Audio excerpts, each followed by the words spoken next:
Welcome to the Fight with Depression podcast, the podcast for people looking to improve their mental health. My name is Christopher Boussard, and today we're going to be talking about doing the right thing. So, what does it mean to do the right thing, and why do we care whether we do or not?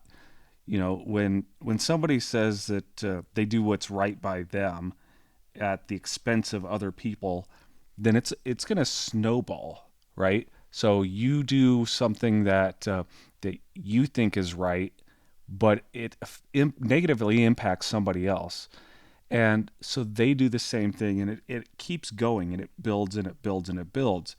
And when we say we want to do what's right by us, unfortunately, that's part of our culture that we're living in now. But then we get upset when somebody else lives that same way also. When somebody else does something for themselves, but we think it's not the right thing. So when we say that, we want something to be right for us, then we're really just talking about ourselves. We don't want it to apply to other people. We only want that to apply to ourselves. So then is that really the right thing to do? But then, you may ask, well, why can't I do what I think is right? Why can't I do what is right by me? Isn't doing the right thing subjective anyway? And who's to say what the right thing is to do? It's much easier to do what is right by me and to avoid responsibility and, make somebody else do something that I don't want to have to do.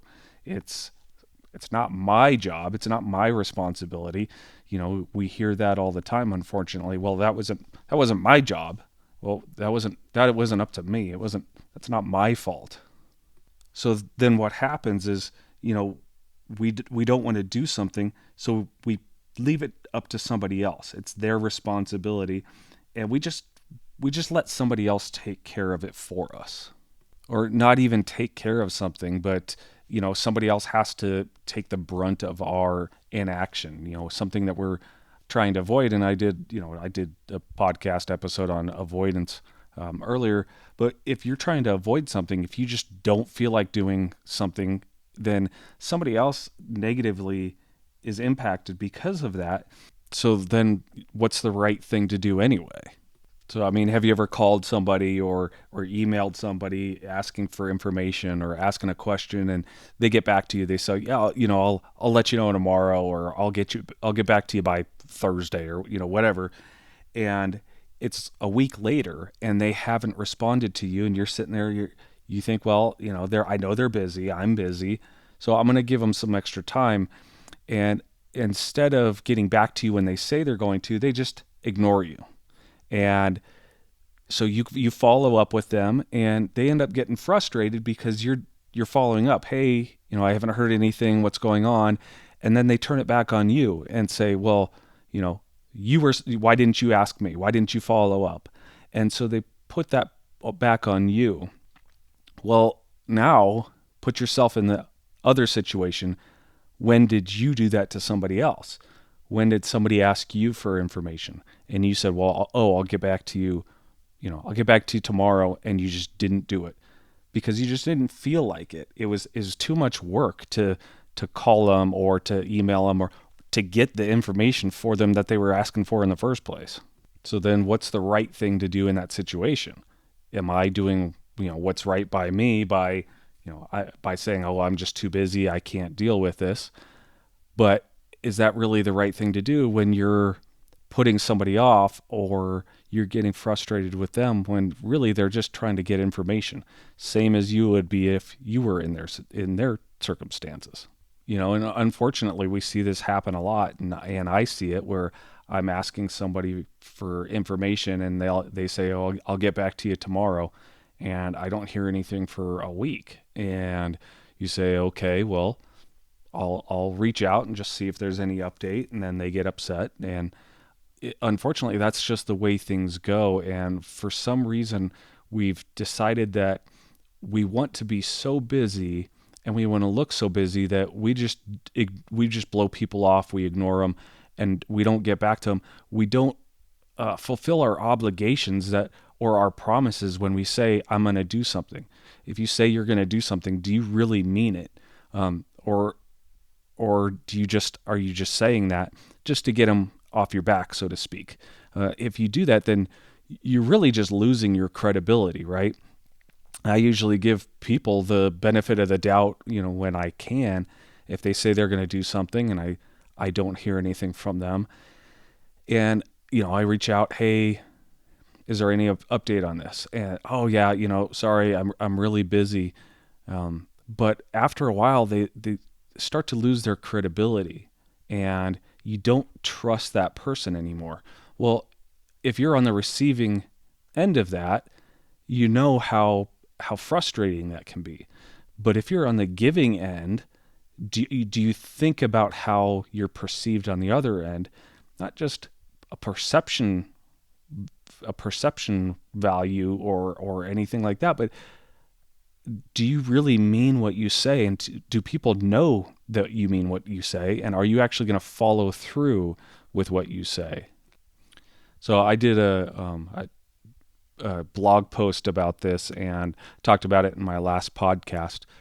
We had some friends come over and unload a bunch of rock and spread it out in the garden area. And, of course, I can't do that right now because of my back. So I was just watching them unload all of this rock, and it was difficult for me to see other people doing these things for me, to do all this work for me. But I could really get into that spot if I let myself, by allowing people to do things for me and not caring about it. I guess I would say, because it's so convenient, right? I am not the one doing the work. It's easy for me, right? It's easy for me to sit back and watch somebody else do the work. So if you're not careful, you can get yourself into a situation where you just let somebody else do everything for you. Then you start compromising your morals, so to speak. And I could do that if I allowed other people to just do things for me, then that's compromising my character. But I can see how that would be easy to start taking advantage of other people. Hey, can you come and do this for me? Oh, I'm really busy. I'll pay you back later, or whatever it is, and then blowing them off when they actually ask for a favor. And I've been on the receiving end of that, and it sucks when you do something for somebody and you turn and ask them for a favor, and they give you every excuse. And, nope, I can't. I can't do that. I'm busy, or I don't want to, kind of thing. And what that really is saying is, I care more about what you do for me than what I can do for you. But like I said, I mean, I could see getting yourself in a position where you can just start, it's baby steps into taking advantage of somebody. Oh, I'll just compromise a little bit here and I'll compromise a little bit there. And you start building a habit out of that, and you end up just completely going against what you thought your character would be or your integrity would be. And then you start taking advantage of people because it's really just the easy thing to do. And I've been in situations before, several situations, I've talked about it, that I've kind of wondered why it's my responsibility to tell somebody how to do their job. And some of that's been lawn care, right? So paying somebody to come out and do some lawn care for you. And instead of doing it the right way, they do it the easy way.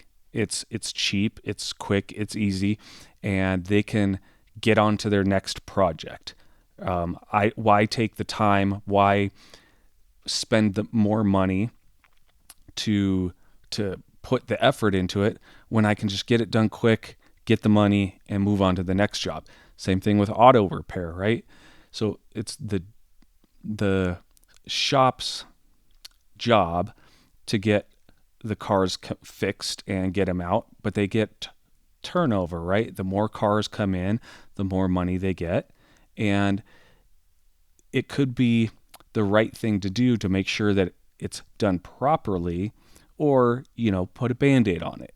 And fortunately for us, we found a shop around here that they really just, they get in there and make sure that everything is done properly. And I've been very fortunate to have been referred to them from somebody who really knows what they're doing. One of my buddies that I said was working on our car, maybe a month or so ago, referred me to them. And that's part of it too, is if you do the right thing, then people who know are going to refer other people to you.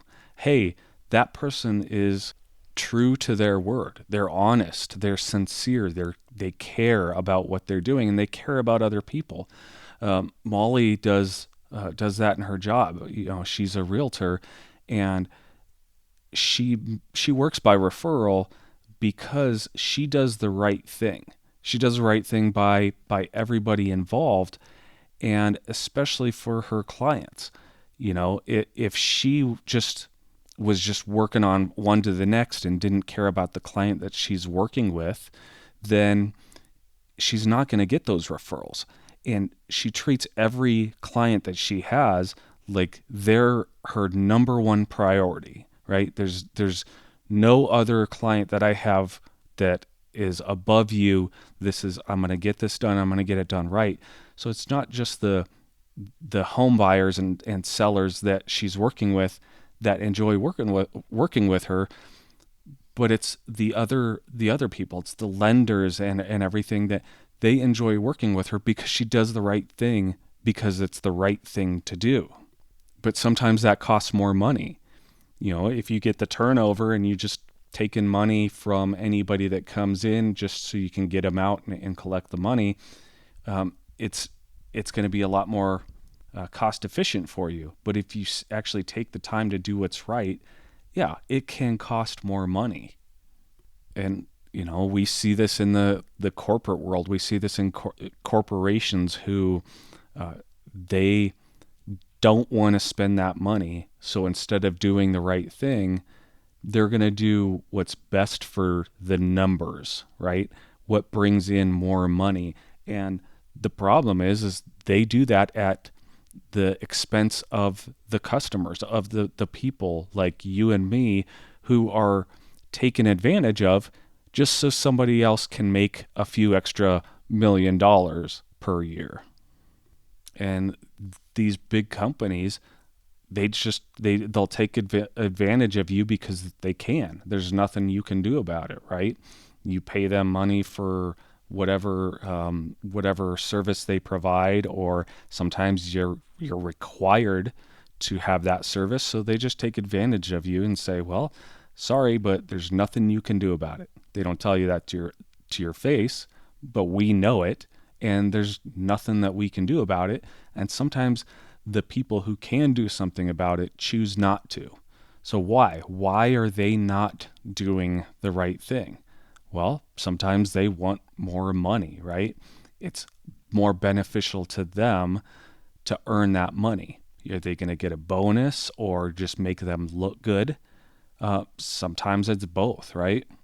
And sometimes, and especially in the corporate world, but even in a family, you can have that if I do the right thing, then somebody else is going to get the credit, or I may not get what I want, or somebody else is going to get what I want, right? If I make somebody else look good, they may get the promotion that I want. Well, why would I make somebody else look good when I can make myself look better and I can get that promotion? Or, well, better yet for me, why don't I make them look bad? I can not just not give them credit, but I can make them look bad, because then I will get what I want, right? So, and unfortunately, I've seen that. I worked at a company. I was a manager of a certain location, and we had several locations around. So I had a boss who oversaw all the different area locations and everything. And I had been with the company for a while, longer than she had, and she came and said, "Okay, let's do this idea. I've got this idea of something that we can do." And I tried to be very diplomatic about it and say, "Hey, I just want to let you know that we've tried this before as a company. It didn't work. This is why it didn't work. And so how about we try this instead?" And I pitched an idea, said, "I think this would work." And I was reprimanded because of it and told that I was not a quote unquote team player because I didn't go along with the plan that she had. And lo and behold, the plan that she had did not work out. And what they ended up doing was she then pitched the idea that I pitched to her, and they went with that company wide, and it worked. And she took the credit for it. And I'm a little bothered by it, I'm not going to lie, but what does it matter to me, right? My idea got implemented, and it makes me feel good. But it really does suck though that I pitched this idea. It was something that I kind of thought about and everything, and I was kind of made to feel bad about it. Well, somebody else got the credit for something that I did. So that can leave me to say, well, why should I do the right thing, right? Well, other people are taking advantage of me, and they're getting the credit. They're getting, whatever I want. If somebody else throws you under the rug or throws you under the bus, let's say, and ends up getting a promotion that you have been working on for a long time, and it's you feel bad, and you can get yourself down and start thinking, well, why should I do the right thing? I keep doing the right thing, and I end up paying the price for it. So why should I do the right thing when nobody else does? And 1 Corinthians 6:12 says, "I have the right to do anything you say, but not everything is beneficial." So, I find that people are kind of surprised, though, when you do the right thing sometimes. When you hold the door open for people. People are surprised by that often, and I kind of wonder why. Why, when I'm holding the door open for somebody, do they say, "Oh, well, thank you.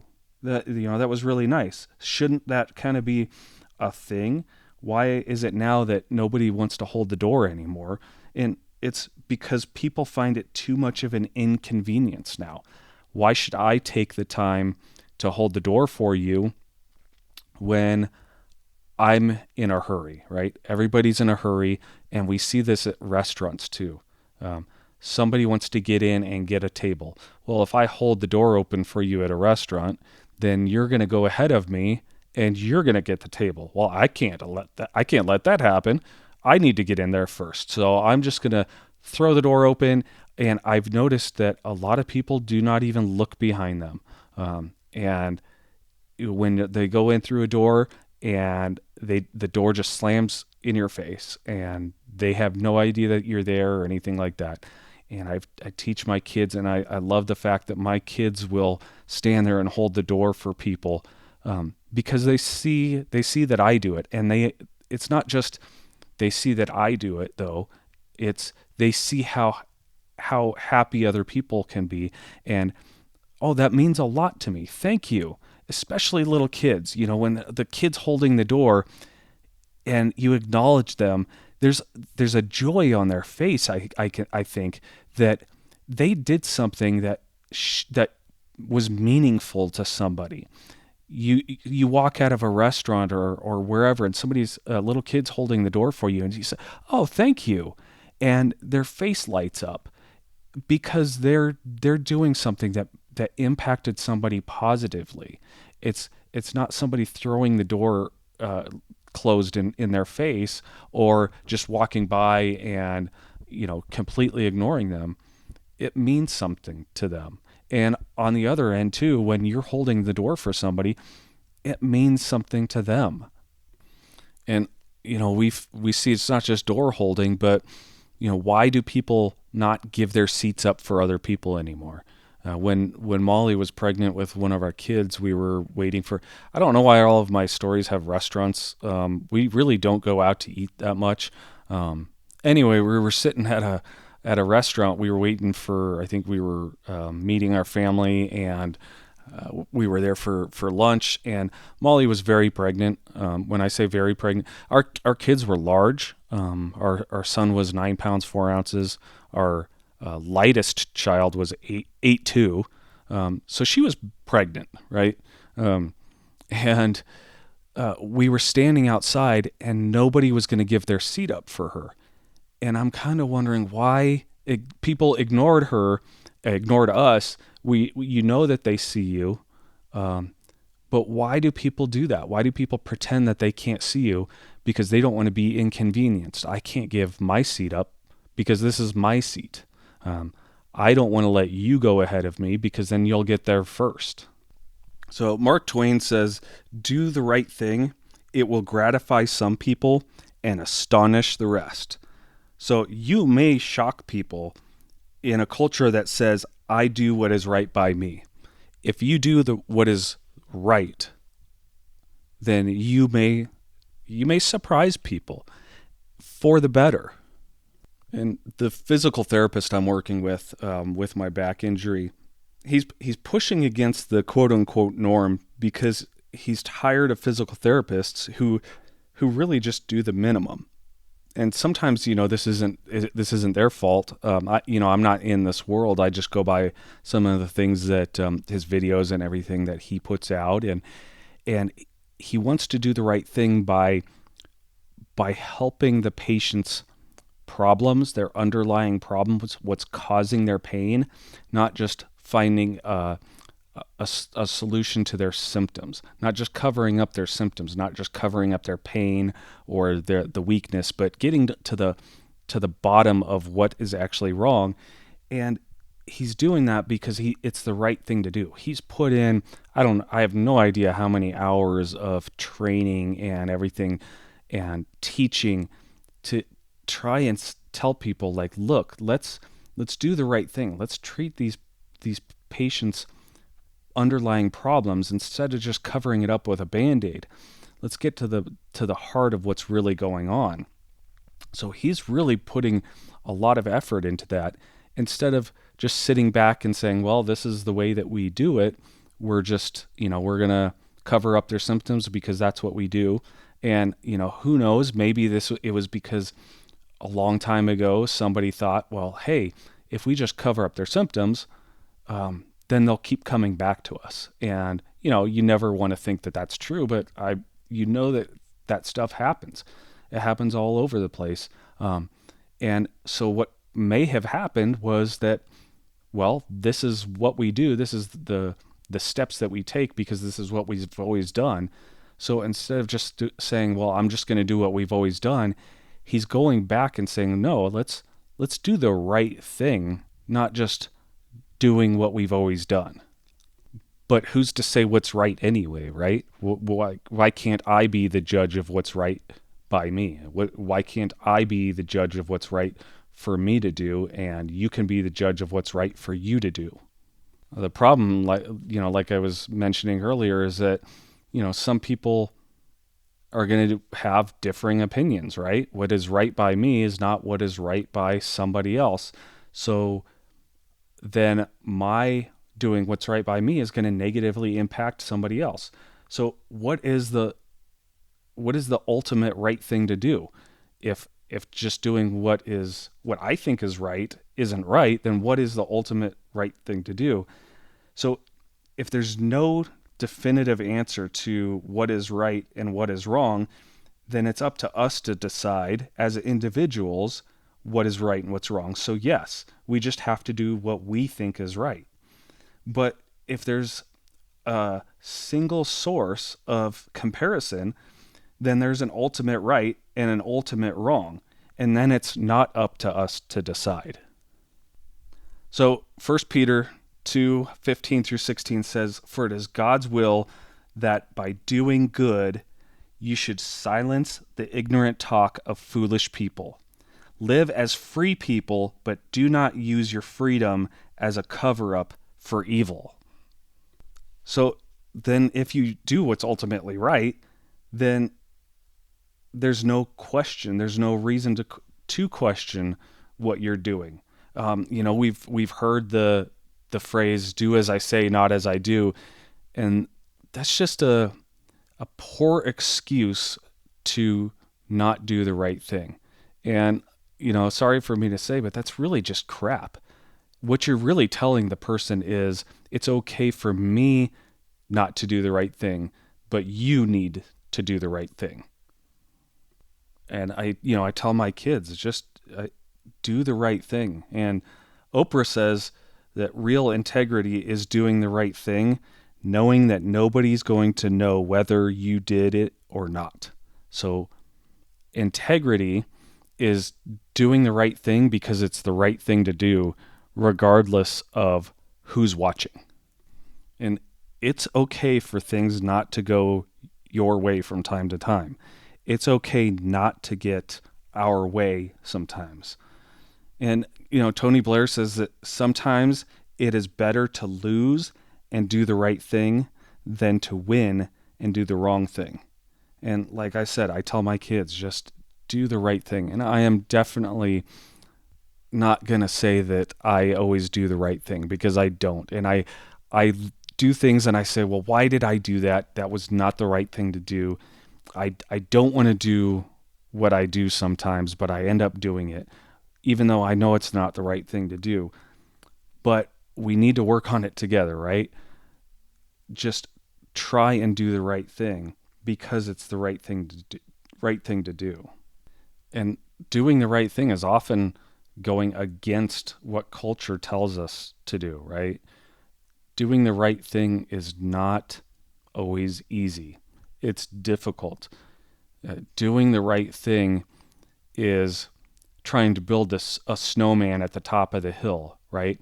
We want things to snowball, and sometimes we think about that as a snowball running down a hill, and it's taking people out as it gets bigger and bigger. So we can do this. We can just keep doing what is right by us, right? What I think is right, what you think is right. We can just keep doing what we think is right and let that snowball run down the hill and just see how many people it takes out. Or we can build our snowman at the top of the hill. It's difficult to get that snowball rolling uphill, but the more people who are involved in it, the more people who help push that snowball up the hill, we get that snowball all the way up to the top. And then we can have our snowman at the top of the hill for everybody to see. And we can show off that we work together for what is right, not just what is easy. Because the easy thing is to let that snowball run downhill and just take out whoever we want. It's easy just to get by and do what I think is right. I don't feel like doing that, so I'm just going to avoid it. I'm not going to do the right thing because I just don't feel like it. Or we can work together. We can put in the effort and do the right thing so that everybody else can see, and we can see the benefit in our children, in the next generation, when they see us and want to emulate us when we're doing the right thing, because our kids are looking at us. If we just do what's right by us, then they're going to see that, and they're going to imitate what we do. But if we do the right thing and we're holding the doors for people and we're helping somebody else with whatever it is, they're going to see that and they're going to imitate us, and we're going to start building the snowballs uphill for everybody to see. And I'm definitely not one to do what people tell me to. So somebody's just saying, well, just do what's right by you. It doesn't sit well with me. And I'm definitely not going to do what culture tells me to do. Well, just do what you think is right. That doesn't sit well with me. I can't just do what I think is right or what somebody else thinks that I should do if it's not the right thing to do. So let's join together. Let's continue to do the right thing so that each generation can continue this tradition in doing the right thing because it is the right thing to do. Let's live with integrity so that we can go to sleep at night. We can be proud of who we are, and we can be proud of what we have done and who we've influenced in our lives, instead of going to bed and thinking about, well, what should I have done differently today? So let's just keep going forward. Just keep fighting the good fight. Do what's right. Do what's ultimately right. And as always, if you have any questions or concerns or anything that you think you would like me to speak about in the next podcast or the next blog post or anything, go to thefightwithdepression.com, go to the contact page and let me know. And you just check it out for thefightwithdepression.com. And I will be talking at you guys, or I'll be talking with you. I like to think of this more as a conversation, but yeah, I will talk to you guys next time. And until then, God bless.